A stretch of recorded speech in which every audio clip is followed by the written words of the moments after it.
Good afternoon, Marc. How are you? I am really well, thank you. How are you doing? I'm doing well. Are you really well because it's Friday or because you're on the show, or maybe it's a little bit of both? I'm curious. I've been waiting to be on the show for weeks. So for weeks. Definitely that.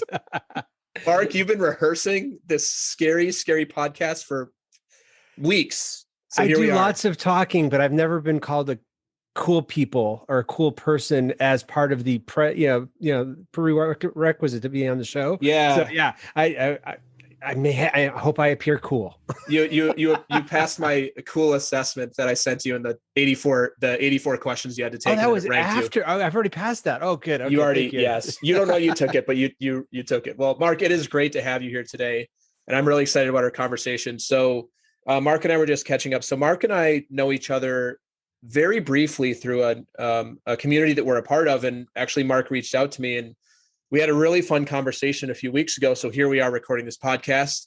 And also, Marc, I want to give this to you up front.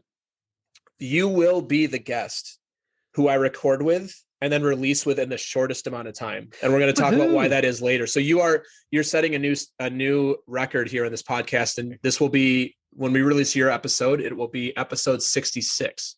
So you are the number one out of 66 in terms of length of time between recording and release to all the amazing general public people that are going to be listening. I am honored. It's almost almost just-in-time podcasting. Wow. Yes, I wouldn't wish that on anybody in the long term, but this is just fine. So Marc, this is about you. So Marc, love to hear an intro. So who you are, where you are in the world, anything else you want to share with us today to kick this conversation off? Well, I was born at a young age. My parents' names were Mom and Dad. No, I'm just kidding. I won't go that far back. I'm an executive coach that loves working with business leaders and nonprofit executive directors and helping them find clarity in tough times. I live in Greenville, South Carolina, because we lived most of our life in New England and in the Northeast. And we realized our kids need to see Mom and Dad handle a different culture because they're probably going to be in different cultures a lot.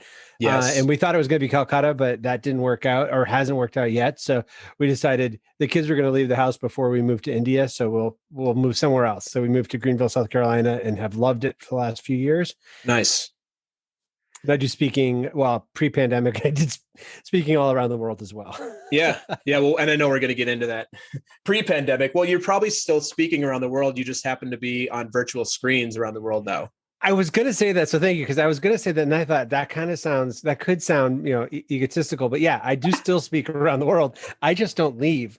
And so my wife hears the same story sometimes every few hours in a day. So, yeah. Well, if there's anybody who's going to be arrogant or egotistical on the show, it's going to be me. And I'll be happy to take all that for you so that you can appear much more humble than me. I'll take that bullet. All right, Marc. So let's get into this. We got a fun hour ahead of us. So first things first for you, what is something that you nerd out about? One of the things that I love nerding out about is beer. I'm a home brewer. I've been home brewing. On 10 years on my list, I write a list of about 100 things I want to do in the year. Dreams, fantasies, just crazy things. And then I focus on a very small, select number of them. Mm-hmm. But for 10 years on my list was brew my own beer. The year that I finally said, I've got to just fish or cut bait on this. If I'm either going to do it or I'm not. And I realized I haven't in 10 years. There's no reason to indicate that I will do it this year. So I left it off the list. Yeah. That was the year my wife colluded with my entire family and said, no Christmas gifts. And my birthday is January 6th. So it's right after Christmas. No birthday gifts, no Christmas gifts. Just get him cash so he can finally start brewing this beer instead of just talking about it. So I remember your wife is quite the executive coach. Oh, she's so helpful. Many of my beers, I've brewed 25 beers since I started. And many of them are because the kids are either shaming me saying, hey, Dad, your Twitter profile says home brewer, but I'm not seeing that around here. Oh, I love it. It's collecting dust. Yeah, exactly. Negative motivation. I love it. Shame motivation. Shame's a great motivator. And it's for something I love doing. So if there's going to be shame motivation about something, I'll take that. That's awesome. Yeah, that's amazing. I've had a couple other people on the podcast who brew their own beer, and I find it like and I don't do it. It's probably not something I'm interested in. I mean, I would love to drink the beer that you make. There's no doubt about that. What is it that you enjoy about the process of brewing your own beer? There's a few things. One, I'm a total nerd, so I love deep dives into history and theory and somewhat chemistry, because that's what a lot of beer is. I think it started out with my coffee tasting. I try to, my palate is not refined enough to be like the sommelier of coffee, but I can tell what region beans generally are from. Wow. And I love that. I love knowing that these are probably from Ethiopia or Kenya, or these are probably Indonesian, or these are Central American. And one of my first jobs while I was still in college was I worked at Starbucks 25 years ago, and there was 24 hours of coffee institute you had to do. My mom was laughing. She said, "You're the only person I know that would get paid to study coffee."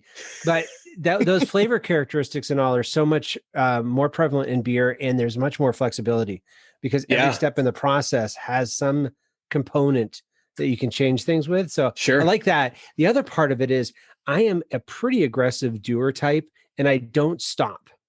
I like to have something, and process isn't something that really excites me. It's completion. So I'll go through process, but I need a product at the end of it. So stopping and reading, like I love reading fiction, but I never gave myself credit for it until I started writing a goal to read fiction. Now that I write it as a goal every year, then I have permission to do that. Brewing beer, especially all grain, which I've graduated to in the last couple of years, takes a good 6 to 8 hours, and it's structured. I can't move anywhere else. So I can just sit there with my chair, and it's a lot of hurry up and wait. You wait for the water to boil, and then you do some activity, and then you wait for it to, heat up again. And so I love the pacing. I love the permission that it has for me not to have my computer on, not to have my phone, be aware of my phone.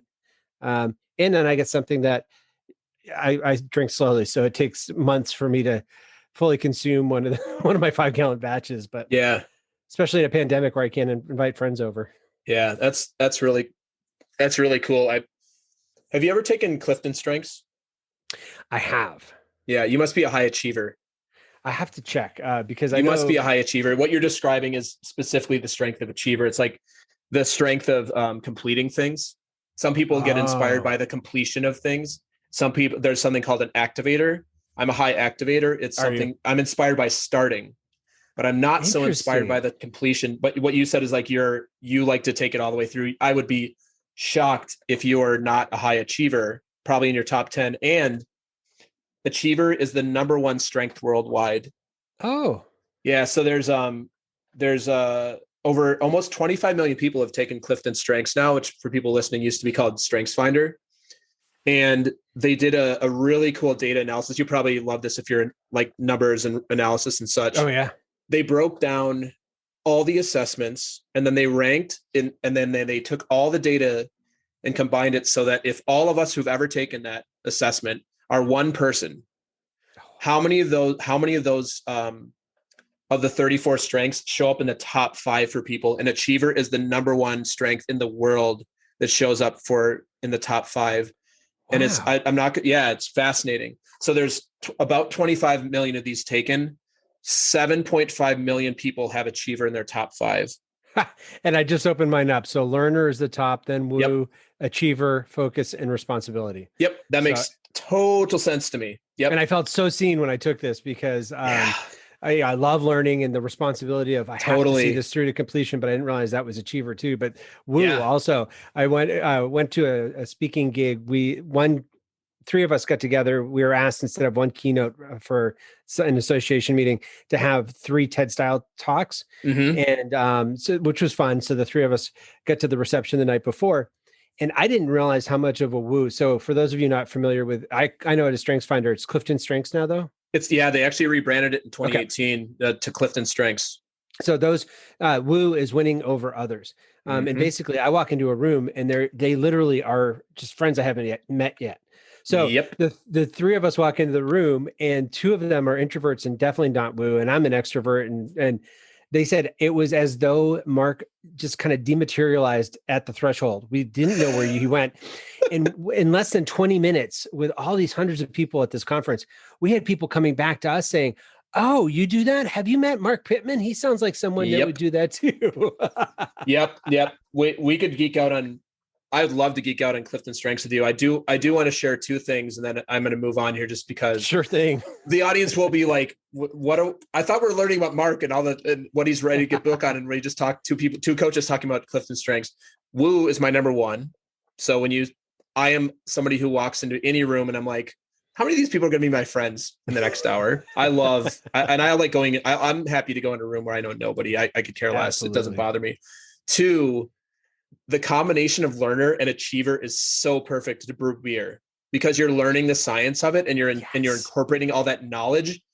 And the output of that is that you get to actually have a process that you have to see through to completion. So that is perfect. So for me, the last thing I'll say is I'm like a lower achiever, like I'm like 20 achiever, but I'm 11. I'm a 5 for maximizer or 4 for maximizer. Maximizer is you like to take something that's good and make it superb. And the other one is activator, which is I like to start something. So if you and I were partnering up together on the beer, I would love to conceptualize with you the beer we're going to make, but I'm not so attached to how like the end result. I would rely on you to actually, your strength would help us to get to like a really good product at the end. I'm more interested in like, what is this going to look like? And how I would be the person you'd want to come help you get this thing off the ground. I'm not so much the person that you'd want me to help you complete it with. You're a much better person at that. So, and to wrap that up with the learner too, there's a certification called Cicerone, which is a sommelier likes one for beer. So I've got the first level, which is, it's a level, but the second level is where people would be able to say types and styles, and you'd be able to say typical ABVs, and you'd be able to clean equipment and know how yeast interacts with the different aspects and all sorts of just geeky fun stuff. So maybe the next time. I realized I don't have to do that right away. I put a lot of pressure on myself to do that in 8 months, 1 year. And I realized this is just a hobby. I can do the gentleman's journey on this. I don't have to do that this year. It's not feeding my family. That's a good thing to know as a learner, because learners, and again, I promise the audience it's the last, we probably will refer to this again, but we'll move on. But one of the things with all of our strengths on the assessment or just in life, there's also a shadow to it. And the shadow, we call it the shadow. It's not a dark side, but it's a thing to look out for. The thing to look out for with learner is like, when is it enough? Because it's probably never enough. It's never enough, right? Like you have a voracious appetite for information and learning and collecting all sorts of knowledge. I read 50 to 75 books a year and rarely repeat one. Most of the time it's all no surprise. Books. Yeah, exactly. All right. That's fun. Thanks for asking, because I don't get to talk about home brewing much, and to pair it with leadership stuff that I work with clients with. I don't use CliftonStrengths just because I know I respect the system so much. And I have learned enough about the systems I do use. So, what's fun for me is as a CliftonStrengths, like I'm obviously trained and certified in the tool. Really? As you couldn't tell. I couldn't tell. But what I love about it is actually to bring it to people's stuff they do outside of their work. Because you're like, oh, you love to play the guitar. Like, what kind of guitar music do you like to play? And I can usually, I hate to pigeonhole people, but it's really fun for me, I'm a high futuristic and strategic, which means I like to look at alternate paths for things. So I always like to hear and I like to relate to people like, oh, you really like to, do improv. You really like to do these things. You really like to do crossword puzzles and be like, oh, I'll bet you're a high blank. And most of the time I'm right, because like when you start to learn the 34 and you figure out where people like to spend their free time, that's actually where people really lean into their strengths, because you get to choose all those things. So for you, like brewing beer, learning and achieving something is perfect for you. And it's fun. That's cool. That's really cool. And that's where you can see that these assessments and these types of things there's more authenticity or veracity to them, because it's not just an artificial work environment. It's life. Yeah. That's why I love these. I love assessments. I love finding out how am I wired so I can be the best me that I can be, and let other people flourish in their own way too. Yeah. I'll have to share my top 10 on the podcast sometime. I won't do it today. And people are like, oh, that's why you like the podcast. Like mine you could be like, yep. All right. So we're going to move along to your comfort zone, Marc. So it's so funny in relation to this. Yeah, go ahead. Well, I was going to ask you, there's two questions here. So the first one is, tell us about something that is like inside your comfort zone that is likely outside of someone else's. And I'm going to remove one option from your answer, because it's the most popular answer. Oh. which is public speaking. It's just at this point, it's too cliched because I have so many speakers and authors that come on here. I'm like, well, of course you're on a podcast. Of course, it's probably kind of in your comfort zone. And I'm guessing that was maybe going to be your answer.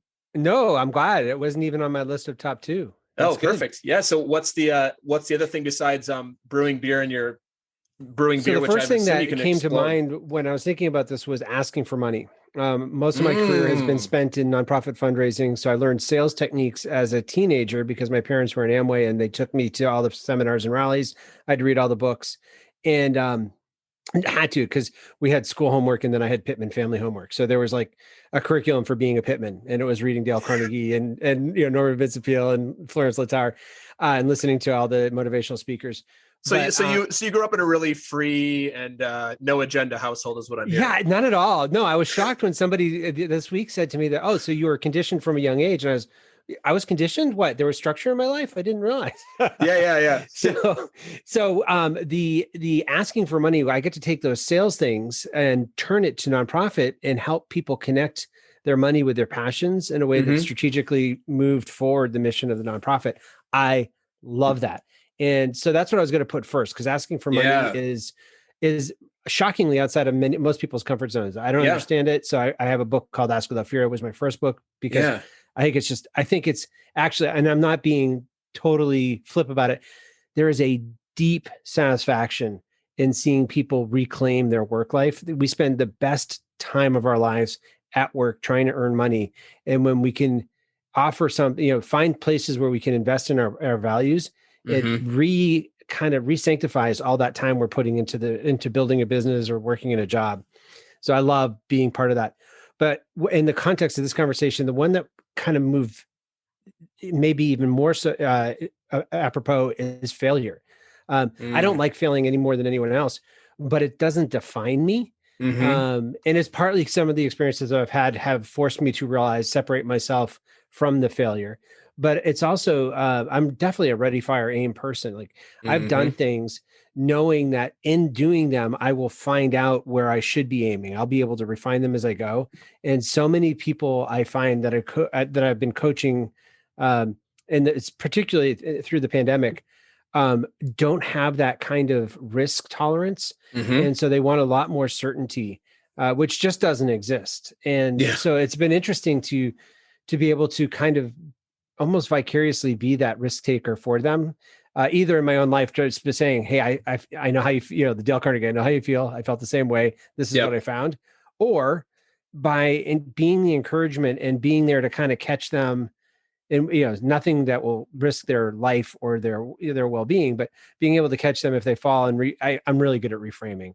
So if somebody has something awful happen to them, I don't even have to think about the reframe. I see the silver lining. I was told once that, Mark, even if there were no silver lining on that cloud, you must carry duct tape with you so you can tape it up there and give it a silver lining. I'm over here smiling. One, I love that. And two, I'm like, I cannot talk about CliftonStrengths anymore because I'm like, oh my God, there's so much juiciness in what you just shared. And I was going to go into Enneagram because I'm totally an Enneagram 7. It's Enneagram 7, just are constantly reframing.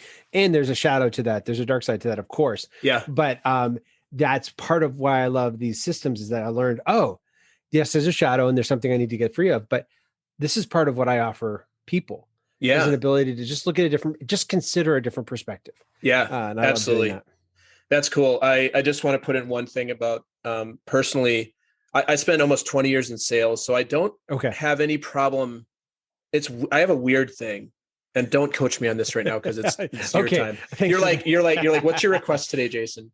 We're going to move from CliftonStrengths into Marc's just going to coach me on my money context. So I don't have any problem asking for money. I just don't like talking about money. And I think it comes from being from the Midwest. I grew up in Minnesota, very humble middle-class family. We just didn't talk about money. So I'm just not comfortable overall. Like I'm comfortable asking for money. I'm comfortable selling my services. Like that doesn't bother me. Okay. But the general money conversation and, now living in the East Coast in New York City, people are like, how much did you make last year? I'm like, that is a conversation. I'm like, oh my God, no. Yeah, I do. It's the original don't ask, don't tell. One of my big things was, I remember I have a defining story when I was growing up where an art teacher had gone from an open show to a pay to register to be in the art show and I was a kid, and they said something about paying to get in. I said, anything for money, right? Or I had some sort of, it was probably incredibly inappropriate for an 8-year-old to say, but it felt collegial. Like it didn't feel like it was slamming them at all. It just felt like that's a smart choice. People will pay to get in. But I remember seeing the shame that hit my parents and embarrassment that I would say that. And, we were economically in a different economic category because my dad was a physician. And so I wasn't aware of that at that time, but I was aware of his job. I wasn't aware of the dichotomy of our lifestyles, but he fixes people. That's all. Yeah, no. So yeah, and of course, these things that I take for granted are here. But talking about money. One thing I don't like to do when I contract with people is I will give a discount for paying up front, because I'd rather the relationship and coaching or training or whatever else be about the process and the person, as opposed to about processing payments. The transactions. I want the transformation, not the transactions. But talking about money is one of the things I love about that comfort zone, is that it gets into all the leadership stuff that I love coaching people on. It forces us to look at our scripts and our relation to scarcity and abundance and wealth and poverty and hard work and social inequities. All sorts of stuff happens when you have to deal with that. It really cuts us to the quick. So all right. So it is. So flip that question. What's something that is outside of your comfort zone that is going to be inside of somebody else's right now? And it's ironic to me, but right now where I'm at, the answer that comes to mind is asking for help. I don't mind asking for money and furthering somebody else's thing, but asking for help for my things, it's almost like, maybe the sound of one cymbal clanging, like there's nothing there because it's not being, when people ask, how can I help? I really often don't know. As you know, I'm in the middle of a book launch, and I have a dear group of friends and wonderful people that have been following me for 20 years and supporting me and all, that keep asking me, what can we do to help? And I am such a do-it-yourselfer. I am such a, New England kid, pull yourself up by the bootstraps. Kind of just get by as little, with duct tape and whatever else you can, that it's just ironic to me that as a person who's built his career helping people and asking people to help causes, asking for help for myself. And this is how crazy it is. On launch day, I am not going to be saying, buy my book, would you buy my book? Because first of all, when somebody buys something for me, I don't see that as helping me. I see that as helping them. So I don't have thank you pages. I have congratulation pages. Nice. I congratulate people for the investment that they made. Because it's not about me. I'm not the center of this whole thing. But on the launch day, I was really struggling with this up until just a week ago, 2 weeks ago. So just within the launch window, because I was feeling like it was about me. All of a sudden, this book that's supposed to help people was going to be turned around about me being an author and having book sales. And so my wife said, why don't you talk to people you love? Typical, again, really smart woman. She tapped into my woo, I guess. And it was every hour on the hour for the day before and the day of the launch.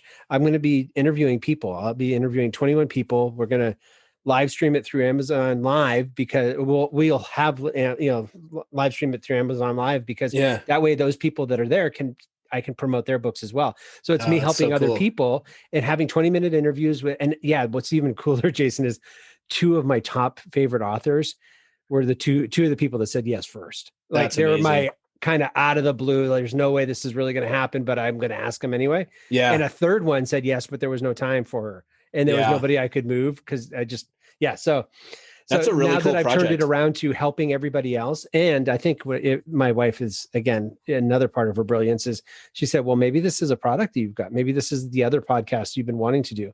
Because I've got a list of 80 people I wanted to invite, thinking most people wouldn't want to do this. So I filled it up really quickly, which is great.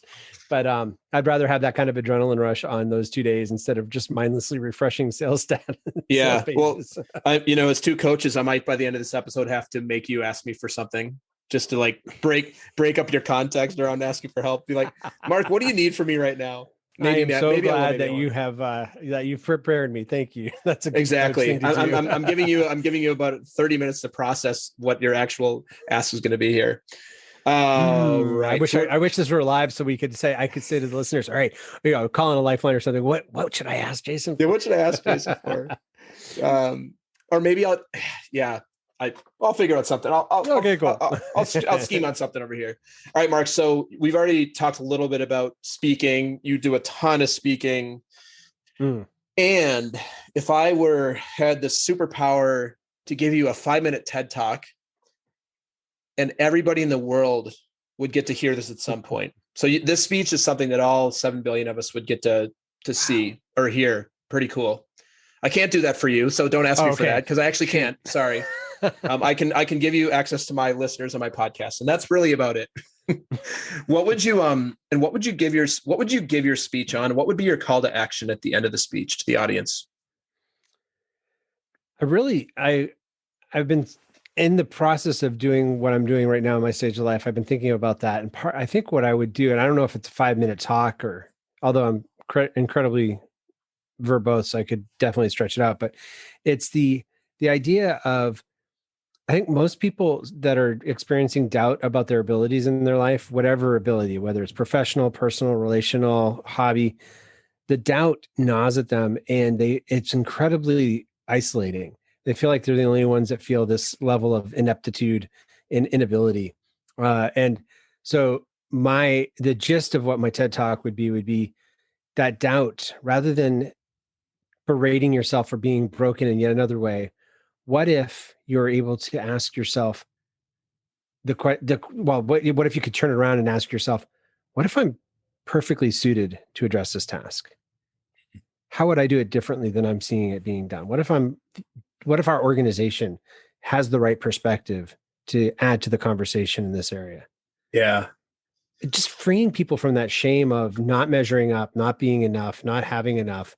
Because we're not, and we don't, and we won't, but we do have enough. Yeah. We are, it's there. And it's freeing them from the need for external validations. External validations are wonderful, but they're not the end all of validation. There has to be this internal proving of just testing out stuff on your own and doing stuff your own way, and developing kind of your own style or glorying in your own style, which feels really scary because many of us have been raised, at least in the Western tradition, we're not really supposed to enjoy what we do.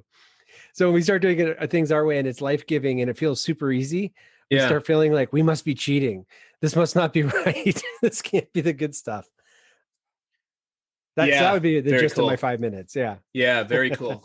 Very cool, Marc. Well, thanks for spending the time with me so far. I'm gonna take a commercial break and really ponder how I can make you ask me for some help on the podcast. We'll be right back after this. The Talking to Cool People podcast is brought to you by Jason Frizzell Coaching.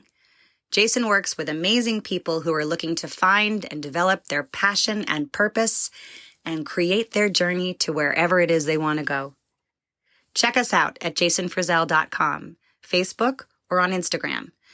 Jason loves hearing from anyone who thinks it would be cool to connect, to be coached, or to be a guest on our show. Email him at podcast@jasonfrizzell.com or DM him on Facebook and Instagram. And now, back to some more amazing conversation on Talking to Cool People. All right, Marc, we are back. Are you scared yet? I'm just really eager. Really? Like, can we just get this over with? Not at all. I'm really I think it's that sense of discovery and curiosity of, I wonder what I'm going to say. You're learner. I'm a verbal processor. Like I haven't thought about it until, I speak things to hear myself think. So yeah, I'm really intrigued to hear what I'm going to say. Yeah. All right. So this is the part of the show that I'd like to give you some time to kind of share what's led you to what you're up to today. Like, we know you're a beer brewer. We know you're a coach. We know you've talked a little bit about the book, and we know you're a speaker. And we know you're originally from New England. Like, what would you like for me and for the audience to know? And by the way, for the audience listening, I'm going to learn all this as well in real time about Marc, because we don't know each other that well. What's the thing that you'd like us all to know about you, and any lessons you learned or anything you want to share with the audience? This is your time, my friend. Holy cow. Wow. There's lessons and time. So, well, I guess part of my journey would be that in the what I thought was a very normal family that I was raised in, at 16 years old, I'd made a commitment to not be dependent on any one income stream. I'm a Gen Xer. I saw a lot of the parents of my friends losing their jobs, things that they thought were cradle to grave security. And so I had a skepticism of any employer caring for my economic well-being any more than I did. So that was abnormal at 16 to have that mindset of what can I be creating that will have greater impact, that will cause people to want to keep paying me even after I've done that particular work. In the course of, so then I went through college. I thought I was going to be a church planner. I thought I was going to be church planners of Vineyard Churches, which is a low church denomination in Sweden, because I picked up the language in 6 months when I was an exchange student. So I figured this all works together. This makes tons of sense. But that didn't happen. After college, I ended up getting married, which I made fun of people for doing. I felt like it was the end of Ferris Bueller's Day Off when you left college. It was after the credits are gone, Ferris Bueller sticks his head out and says, "What are you still doing here? It's over. Go home." And I felt like that about college. Get out, live life. But I made a really smart decision. And 7 days after I graduated, I got married. And then I got a job at the school I graduated from, and which I also felt bad for people for doing. So in the course of that, I started living life. So I had this black and white kind of faith. I knew what was right, what was wrong. And then I started living life and learning fundraising. And one of the amazing things of my journey that I'm just so grateful for is the early and regular introduction of coaching. It was, and I'm an executive coach. They were life coaches. There's still a similar methodology of assuming the person that you're coaching is brilliant and helping them uncover that brilliance. Yeah. So when we got engaged, when my wife and I met, and 4 months later we were engaged, and 4 months after that we were married. So we definitely don't do things slowly. But we had premarital counseling with our church. But then we also, my parents got us Zig Ziglar success coaching. We each had a coach. Your parents are so. It's amazing, right? Oh my God. Like, you mean this doesn't I can only happen imagine what my life would have been if I would have been on the receiving end of Dale Carnegie and Zig Ziglar stuff when I was like younger. Amazing. So we're there. Yeah. So we've got this really weird situation of planning out our life together separately. So, Emily had her own and I had my own. And so Emily was getting kind of this is the stuff Marc was raised in, but also getting space to think about who do I want to be as a person? What do I want to accomplish? And I was also being able to do that and think about our life together beyond the wedding day, but decades down the road. That was a powerful experience and helped us to make some decisions like leaving a job because the job was pulling us apart and we'd gotten married to do life together. So we made some intentional and values choice. Well, we always make intentional and values choice decisions only because other people say that. They're like, wow, that's so intentional. But then I had another life coach at another job I was at, and she introduced me to the Highlands Ability Battery. And what was shocking to me, Jason, and you know this because you do this, consulting serves a role. And sometimes you just need a formula and you need to gut it out, do the formula, and that's great. The people that were trying to help me as a consultant didn't seem to be interested in helping me as much as getting their formula implemented, which I think they thought was helping me. But to me, it felt like I was in the way. I was an impediment in their process. The coaches wanted to grow me, and they didn't know what I did with this, particularly with nonprofit fundraising. Yeah. But I became better at nonprofit fundraising as I had learned how I fit in the world and how I could structure tasks around me and see which ones were going to need more time and be much more honest with myself. So that's why I started as a coach, a Franklin Covey certified coach. I did my master's in organizational leadership because I'm a nerd, but I went to Franklin Covey for certification in 2003, and I've been coaching since then. So I guess that's my journey has been really shaped more than I expected around the wonderful methodology of coaches, which is holding space for people and helping them discover answers and asking good questions. There's a transformational power in that. That's a privilege to be able to kind of be a midwife of, the helping someone birth a part of their life. It's really awesome. Yeah. Yeah. I mean, we could spend the next 30 minutes on this topic specifically, obviously, because I feel the same way.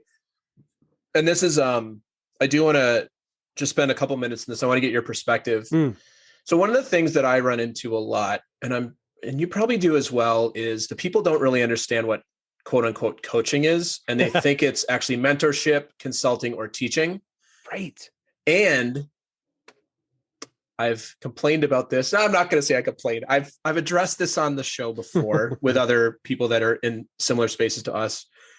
There's a lot of coaches, that's all they do. And I've seen them and I've seen their stuff, and they're like, I'm a coach. And then they're like, here's my 84-step process to get from point A to point B. And you have to do it in this linear and this order. Is the way you do it. And I go back and forth because, coaching is just a term. So who am I to say what coaching is and isn't? Right. But when you're a trained coach, whether it be through Franklin Covey or the way I'm trained, like there's a lot of great ways to be trained as a coach. Yeah. It gets a little frustrating. People are like, well, what do you do? And they're like, who do you, I don't know if you get this question, like, what's the system you teach for this? I'm like, oh my goodness, yes. I don't, and I know Franklin Covey has some systematization in it, which but they also had a ton of licensing, and I wasn't licensed to teach 7 Habits. So that's great. There were all these firewalls of what I could say that I was allowed to teach. Yeah. Were you allowed to be like, so somebody's like, I'm really struggling with a lot of busy work. You're like, can I bring up important versus urgent or can I do that or not? I would refer to the book. Yeah. That's great. Have you seen this First Things First book? Because so this is the other thing, Jason, this won't surprise you at this point in the conversation, but 1980, I have a copy of 7 Habits from 1989. Yeah. And so at that point I was 17. My mom wrote in it. She said, oh my goodness, this sounds like a book you would have written. Yeah. And it still gets chills from that, because there was 7 Habits just made sense to me. And I didn't realize how dense it was until I started reading it with groups, and Covey was definitely a learner too. But so yes, the systems, this is how the systems forced me to do a couple of things, and that allowed me to be a coach still, because you're right. My struggle was always, I want to meet people where they're at and help them get to where they want to be. I know I can do that. And I know that they have the ability to do that too. But people don't want to know. And I knew everybody, especially with nonprofits, was going to say, you don't understand, we're different. Because that's what they all say. Of course. I wanted to start. They're way different.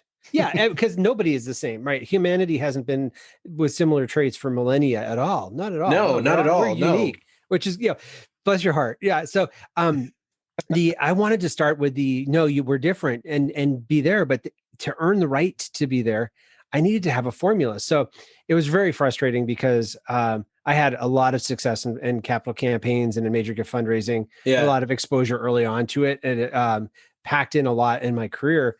So I ended up writing a book called Ask Without Fear. It was the 4 steps of fundraising. I pulled an acronym out of the air and gave it meaning. And it was my way of saying, I have a formula. And then it gave clients something, permission to throw out the window. Yeah, I know this is what you say. There was a comfort blanket, and I know you've got this, but now let's throw the blanket away. That's right. What was really cool about that, though, was it sold over 20,000 copies so far. Wow, that's awesome. It's gotten me around the world. Having a book, for anyone listening, I don't understand why in our digital world this matters, but having a book in print does something for your credibility. People think of you as more credible. I was in a studio for the 4th largest morning TV show, Good Morning New York, going to talk about Steven Slater jumping out of a JetBlue airplane to quit his career. So I wrote a blog post saying career change without felony charges. And I was going to talk about that on this large TV show. My little Ask Without Fear book, the producer looked at me, hefted the book, and then said, okay, yeah, you're legit to talk about career changes. It had nothing to do with the topic at all, but it was some credibility thing. So the systems were hard. There's a comfort in knowing that there's a system and that you're not the guinea pig. I think that's what people felt when they heard me say, well, what do you want to do? It's sort of like when you're asked, what's your budget? I hate that question because I typically don't have one. And I typically don't want to necessarily let you expand into my budget.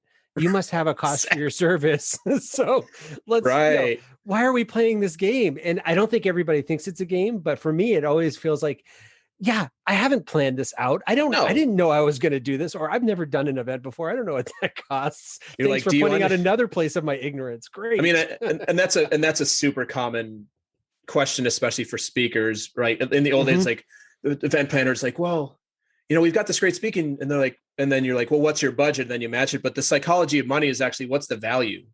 Yeah. What's the value? If I believe that hiring Marc can help my nonprofit, which I'm making up a story because I don't have a nonprofit. If I believe that hiring Marc can help my nonprofit to raise an additional $5 million to serve the mission we have for the for the world, and I wouldn't be able to do it without Marc, I would probably pay you a ton of money for that.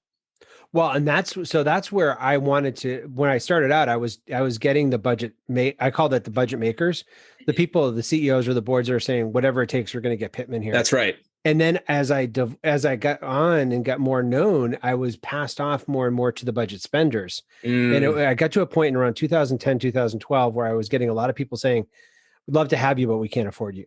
And that's where it was a wake up call. After you hear enough of that, you realize what happened between now and before.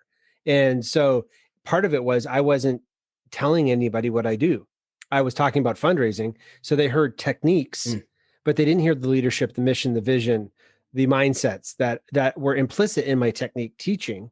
So I had a coach come in, a branding coach, and he said, you don't talk about leadership anywhere on your site, on your fundraisingcoach.com site. What do you, why are you surprised people don't know you do that? Well, thank you. So yeah, it takes outside views to help come in with that. But so have you figured out a way to do you have a system that you share with people, or where are you at with that system versus coaching? I don't have a system. So one of the things that and you and I talked a little bit about this. I went through an International Coaching Federation certified program. I don't believe that that's the only way to be a coach. I'll be very clear. It's one way. It's the way that I have. I'm a trainer and a leader in that program.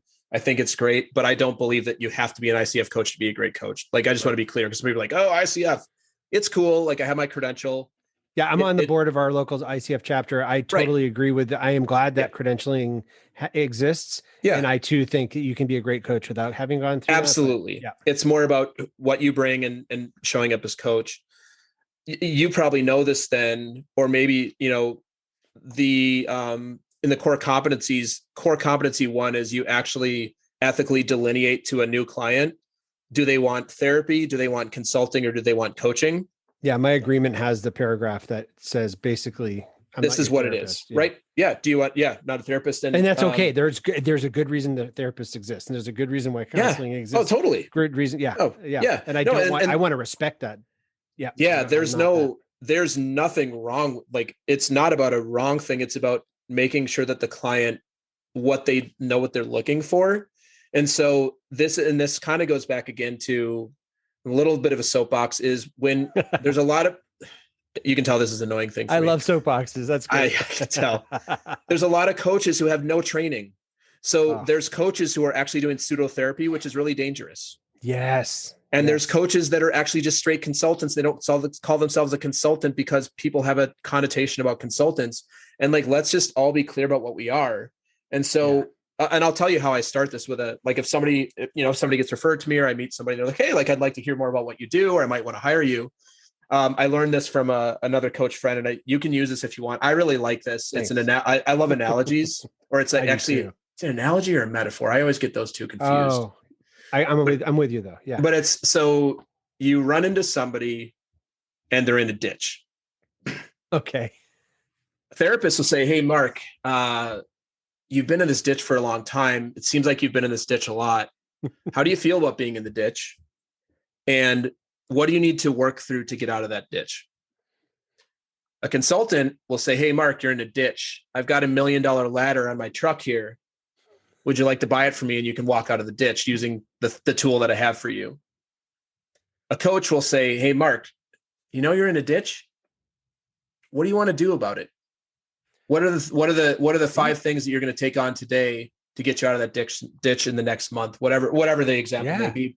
But it's like the idea of coaching as a partnership, or, hey, Marc, would you like a hand getting out of that ditch? Would you like me to come down in that ditch with you and look at it together to see how we can help you get out of it? Which wouldn't be appropriate for the other two to necessarily jump in the ditch too. But I know from what you've said, your heart is here too. Each of those roles has very important functions. Oh yeah. Being clear. Some of the hardest clients I've had, actually I had a client tell me, he said he wanted me to coach him because I had this respect in this particular sector, in the subsector of the nonprofit field, but he wanted me to be his drill sergeant. Mm-hmm. He wanted me to, he said something like, what if the money's not coming in? I said all the good things about the money. And he said, that's a carrot. I don't want a carrot. I know the carrot. And I said, well, if you don't do this, you're going to bill collectors. He said, oh, that's chaos. I don't want chaos. I want the stick in between. I want somebody that's just going to be blowing the whistle and being the drill sergeant for me. And I said, well, thank you for being that clear, because that is not who I am. I encourage people. There are coaches who do that. There are, and it's interesting that people want that. I have yelled at a client once, and he laughs about it to this day, because it was 6 weeks of him saying that the system didn't work. He had asked for, there was a funding problem. And so this was a system with that. And it was just really basic, but he wasn't doing it. He was letting the fear get in the way of the what ifs. Sure. And so I remember yelling over his objections. We had earned that right. That's awesome. And he loved it. It transformed him. He was having to raise $250,000 every 2 weeks for payroll.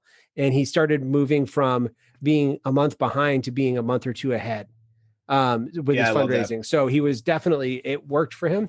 And he brags about it now. He's like, I was so into my stuff that I wasn't even listening to the guy that I paid a lot of money to help me get out of. Yeah. So, that's not my happy space. I will go there. I don't mind going there, especially if there, but I love being the encourager. So yeah, the consultant, the therapist, the coach, there are different skill sets, but I am a diehard coach, because I just think people are a lot more gifted than they give themselves credit for. Totally. And much of our world is modeled around the inadequacies and what you don't have. That's right. Opposed to why, and you may be inadequate and you may not have that. I'm not saying limits don't exist. We all have limits, which is part of the uniqueness of ourselves.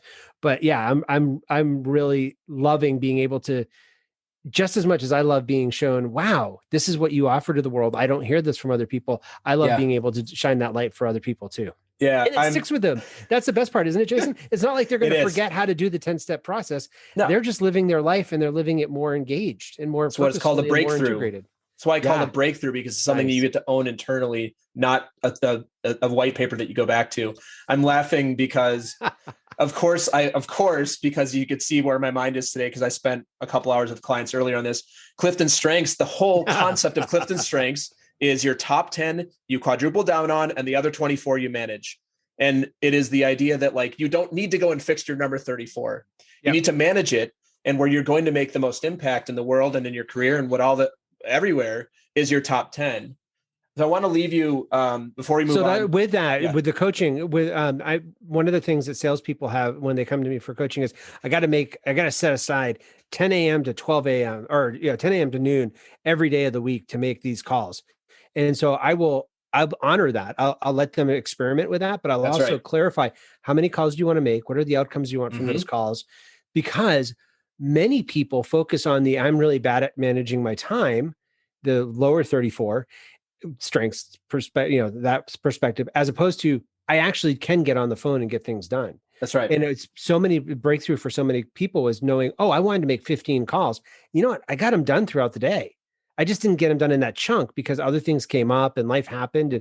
But I still had the integrity. I didn't fail because I didn't block those 2 hours. I succeeded because I reached those 15 new people. That's right.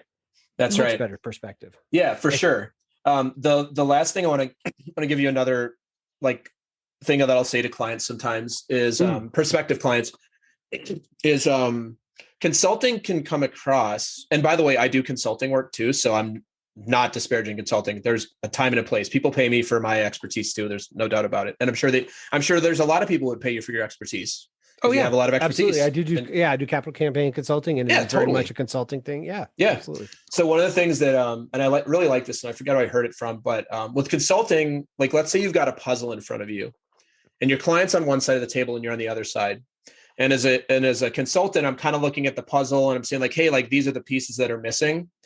And hey, let me tell you how to make this puzzle better. Good coaching is we are on the same side of the table looking at the puzzle together and figuring it out together on the same, not that a consultant, you aren't going to be on the same team, but as a coach, you're really hiring somebody to be on your team at the end of the day and not be attached to having to know all the answers or be the expert, but figuring it out together, which is because at the end of the day, the power of coaching is not me telling you how to do it, because a good coach isn't really going to tell you how to do it. Good coaching is going to be, hey, Mark, what did you get out of that session? oh my God, I just realized that I've been having this scarcity mindset around money. And right. What would it be like if you didn't? What would it be like if there were more donors out there than you could possibly handle? What would you actually go and do? Well, and that's my friend Phil Jones even asked people, how many customers do you want? How many donors do you want? People say as many as I can get. He said, that's not true, because that would overwhelm your systems and you're not created for that. That's how right. many do you want? And he sets the stage as, if you're having a dinner party, you have a certain number of seats at your table. How many people can you fit at your table as donors? How many people can you fit at your table as clients? Yeah. Perfect. I love that. Very helpful as a solopreneur, because that was a breakthrough moment for me of, oh yeah. And it frees me up from needing to be everything for everybody. I'm just looking for the guests that I'd want at my dinner party. Yeah. And who are those? So yeah, there's so much in there. We're going to move along here, and I'm going to do what I always do when I could have a conversation with my guests for hours on hours, because I know we both have a hard stop. The next section is what my guests know as the Ask Jason Anything section. And I'm going to put myself on a timer, because if I don't, we'll wrap up the episode of me still talking. So Marc, I'm going to put myself on a 3-minute timer. So we're going to go for 3 minutes at the most. So what would you like to ask me that I can answer in the next 3 minutes? Well, I would definitely say then, what would your 5-minute TED Talk be? If you could deliver anything to the world and it would go to everybody, what would your core message be for people? Yeah. It's what we just talked about. Stop trying to fix what's wrong with you and lean into what's right about you. Wow. And this is the reason I'm so passionate about this is because I spent a lot of my life figuring out what was wrong with me and trying to fix it. And it just doesn't really work. I mean, can you brute force your way to additional skills? Sure. Mm-hmm. But it's just not that fun. At least my experience is not that fun. So yeah, it's all about really get clear. So my 5-minute speech would be find a support structure in your life to have you get really clear about who you are and who you want to be in the world. Coach, consultant, therapist, parent, spouse, I don't care what it is, but get to know yourself. I'm a big fan of assessments. So where you take assessments, take the Enneagram, take Myers-Briggs, do these things to be hey, who am I really in the world? And yes, that's going to give you a portion of it because it's more objective. And then figure out what's going to be subjectively, and then say, hey, you know what? I'm a real achiever, or I'm somebody who's really good at connecting people. Lean into that, as opposed to being you know what? I'm not good at doing my taxes, but I really need to take courses on how to be good at doing my taxes, because you can pay somebody to do those things. You can outsource all that stuff. So that is my speech to the world. My TED Talk is whatever you're good at, or are your superpowers, because I do believe we're all created individually and have some massive superpowers. And I think for most people, they're untapped, including myself. Yeah. Lean into those things. If you don't know what they are, do what it takes to find out. And if you do know what they are, how do you quadruple down and how do you 10x those 10 things? And that is where you're going to create whatever you want in the world, and forget the rest. Don't forget the rest of it, but manage it, hire people for it, outsource it, get support. If you work in a corporation, find people on your team that are good at them, hire people that are good at them, but stop relating to yourself as broken or needing to be fixed and relating to yourself and your greatness. And my call to action would be, go do something about it. And here's a list of ideas for you to go do something about it with. Nice. And look at that, 3 minutes. Boom. Like a pro. One thing that I don't know if your listeners are thinking this, but I know that the listeners that may be thinking, oh yeah, 2 white guys talking about outsource the stuff that you can't, outsource all the things that aren't good for you. It's not just a white guy thing. There are the podcasts and of all sorts of different people I listen to consistently say that. And it's shocking to me how tightly I'll hold on to, maybe it's that asking for help thing, but I'll hold on to doing my own website coding. And I'll hold on to doing my own stuff that is really not my good skill set and is not helping further anything that I'm trying to accomplish in the world. Right. That's right. But there are people that are there that are not as expensive as you think. I would just just consider going on Fiverr, starting that out, or going somewhere else, or bartering. If there's something that's worth it, the value is there for you to barter. There's all sorts of different ways to help other people build your team of helpers. And, Well, the last thing I want to say about that, about this is not only you're not good at it. I'm also a big fan, if you truly enjoy it, even if you're not great at it, that you should do it, because I'm a big fan of enjoying life. As long as you're doing it for the fun of it. So use you, for example, if you like coding, even though it might take you a little more time, I would say, hey, spend some time doing it. If you like it. Yeah. It's not my happy spot.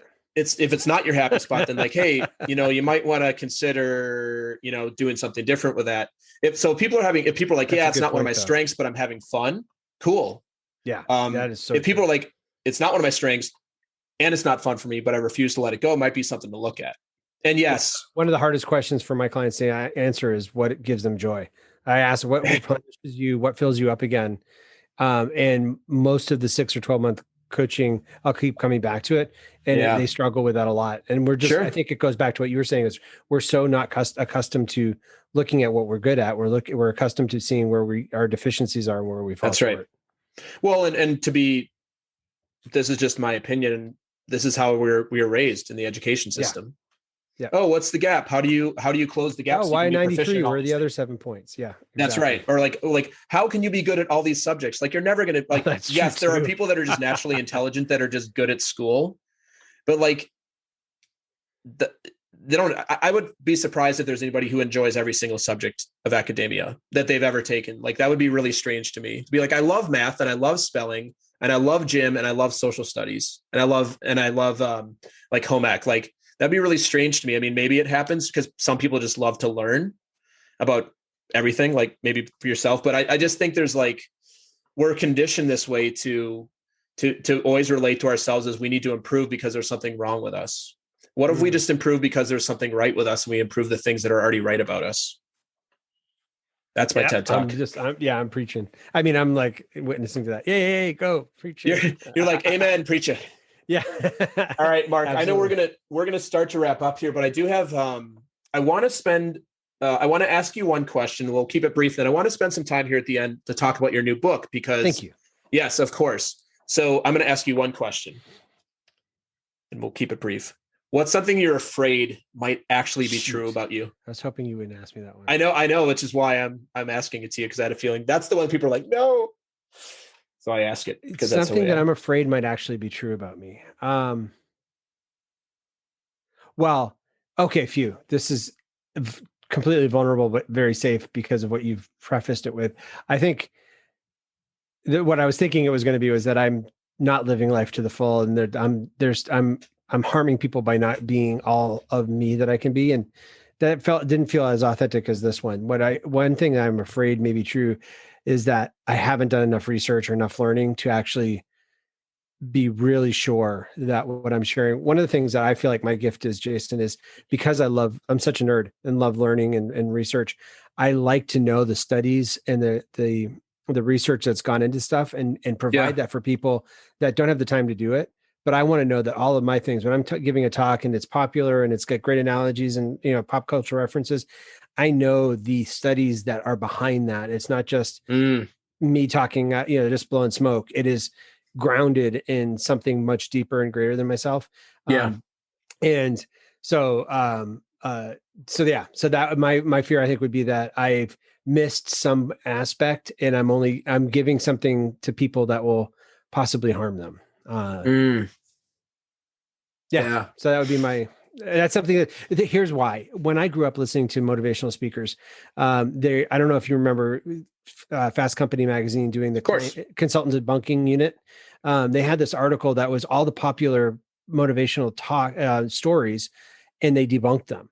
Like the to catch a monkey, you put a banana in the jar, and then the monkey can't get it out because they're holding onto the banana. Oh yeah, get caught. That's never been used. That's not true. It's just a story that illustrates a point. The bamboo that doesn't grow for 3 years, but then on the 4th year it grows 80 feet. Has it been growing for 4 years or just 1 year? That's not true. The way that was told, that doesn't exist. And there were a lot of things that I thought were true to life, like real life stories that illustrated points that were just fabricated. They're lies. They were fables created to anchor a concept, but they were presented as scientific truth. And I never want to inflict that on anybody. People's lives are too short. And when they can get back money, they can get back a lot of things, but they can't get back the time that they give to a talk that I give or a coaching session I'm with. So I'm going to share with you before we talk about the book. I had when I worked in sales, I worked at a startup. We had a chief revenue officer. You're going to love this saying. It's like, never let the facts get in the way of a good story. Oh, see, yeah. You're like, no. Oh man. And yeah, so that would be my thing for sure. Yeah. Gotcha. All right, Mark. So, so you have a book that is now, it's going to be out by the time we release this episode. This book will be out. So I'd love to spend a few minutes hearing from you. So yeah, the exciting thing about this book is you set it up perfectly before, as you said, what about the system and how do you explain coaching? This surprising gift of doubt is actually the first time in 18 years of being an executive coach that I can explain coaching in a way that people get it and then give it back to me in their own words. So I talk about the leader's journey and how we run into areas of doubt and how doubt is normal. And it could be that there's something broken and we do need external help with a course or consultant or a therapist. Mm-hmm.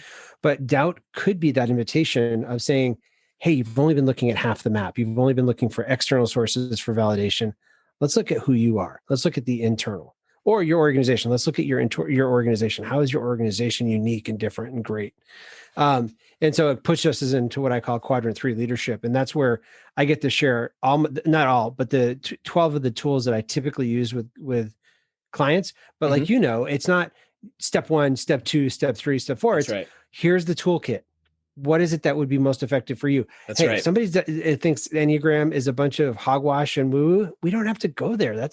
I'm not wedded to it. It's just something that's helped me and a lot of other people, but whatever. So let's talk about your stories, or let's talk about the way you're self-sabotaging yourself with your self-talk.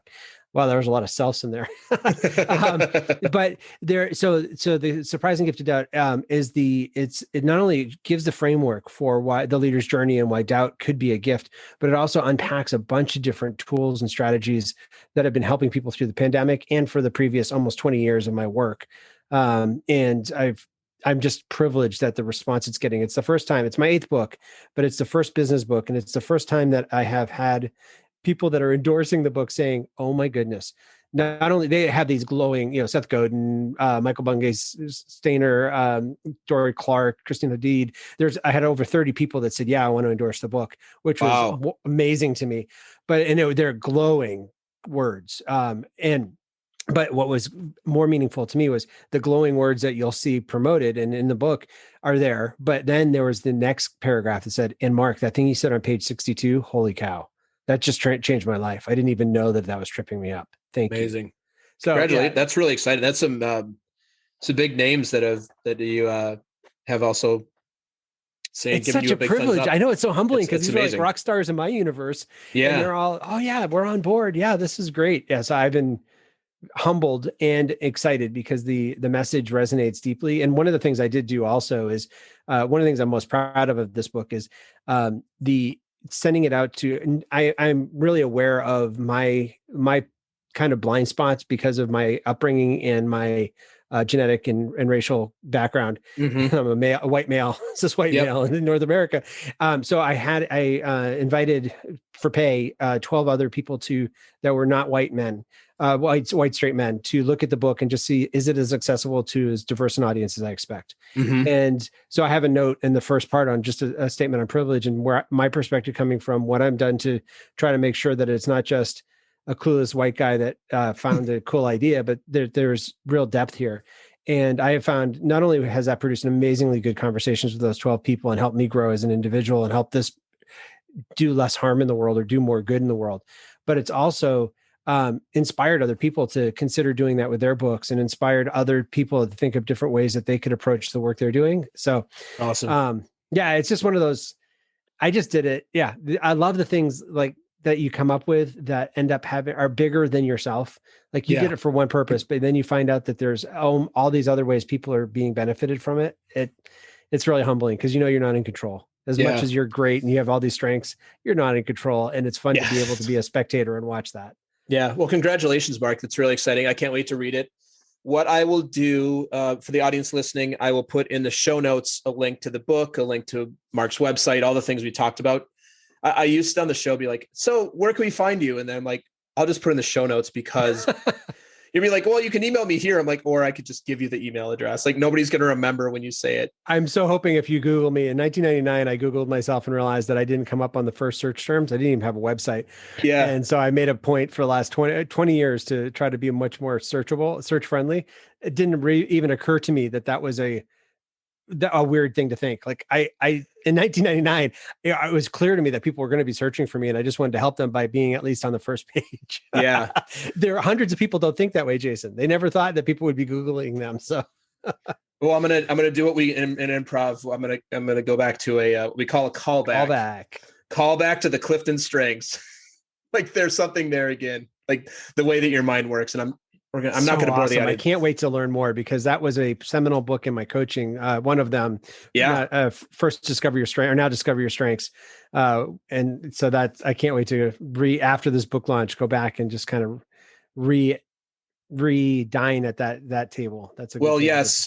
If you ever want to take a look at it with somebody who knows what they're talking about, I know a guy. So you just have to let me know. If you could introduce me to him, that'd be great. Yeah, I'll introduce you to him. All right, Marc. Well, thank you so much for being on today. I have a tradition on the show that I think what's coming up, where I